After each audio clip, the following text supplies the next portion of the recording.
Going to turn now back to one of our top stories today. The arrival, of course, of France's youngest ever Prime Minister, Gabriel Attal. Erin has been having a look through to tell us what the newspapers are saying about it, Erin. Well, Stuart, it's not only his age that's grabbing headlines, but his striking resemblance to Emmanuel Macron, the left-wing paper Libération, going so far as to describe Attal as Macron with this headline, Macron Prime Minister. The paper describing him as the president's doppelganger.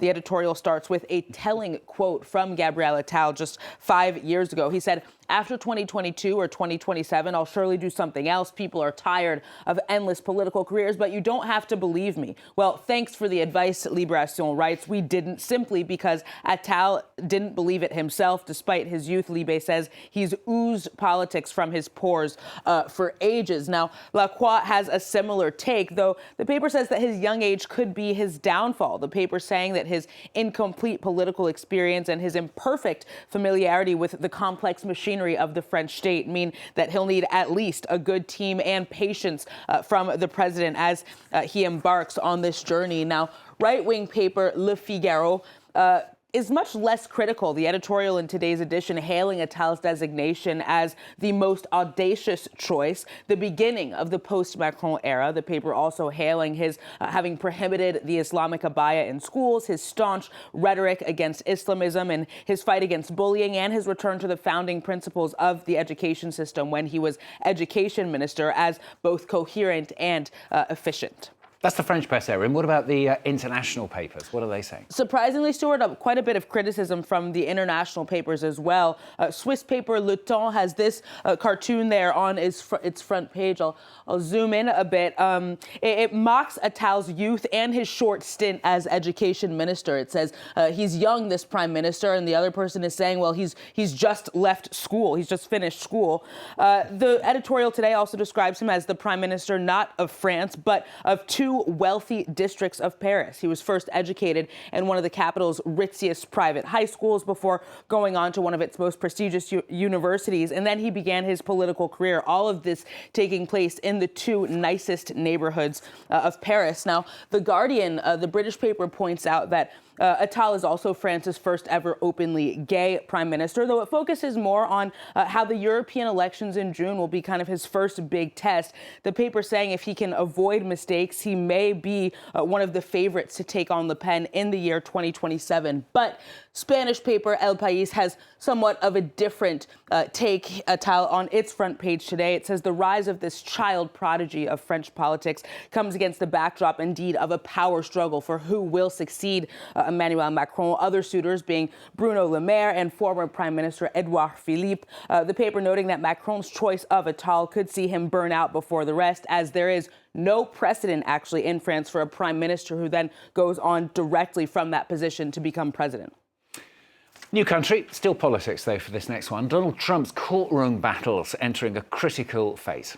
Yeah, that's right. A federal appeals court in Washington suggested that it will be rejecting Donald Trump's claims that he is immune from prosecution on charges that he tried to overturn the 2020 election, as the Wall Street Journal tells us today. After the hearing, the former president warned that denying him immunity could cause bedlam, chaos in the country. Now, for the Washington Post, meanwhile, Donald Trump's bid to evade criminal accountability for attempting to undo the 2020 election may finally be hitting a brick wall. The paper says that despite hearing his motion to dismiss the case being demolished by the judges, Donald Trump still tried to paint it as a positive day for him, not unlike, how he usually frames these things. But legal arguments aside, the New York Times really disagrees. The paper argues that his appearance in court was not a showstopper.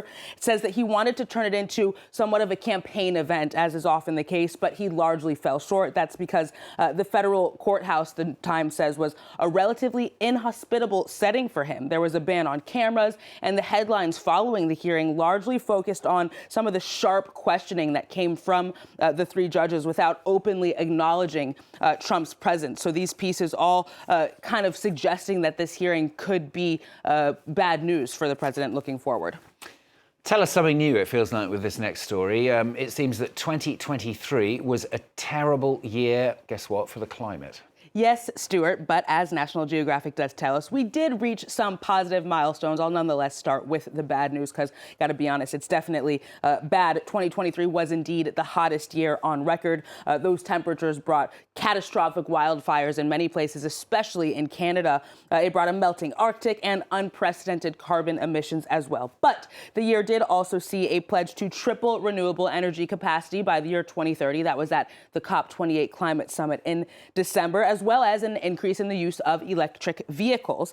And while some species did indeed go extinct in the year 2023, Stuart, others were rediscovered, including some that had been previously considered to have disappeared. That's proof, the article notes, of what can be achieved when conservation measures are indeed taken. He said a little bit of good news to go along with it. Erin's going to finish with the return of something else. This is an old way of finding love. Yeah, that's right. Speed dating, to be specific. It is having a moment, according to The Guardian, and that's because a growing number of singles are simply sick of dating apps. They say that they've made romance feel like just another chore to manage, another thing to swipe and scroll on your phone when you're bored and have nothing else to do. They're monotonous, they're superficial. Speed dating, on the other hand, even though it can be kind of intimidating, it's more conducive to getting your personality across, according to people who are quoted in this piece. Some saying that it actually simply feels good just to have different, more diverse conversations with strangers, even if it doesn't necessarily end up in finding love.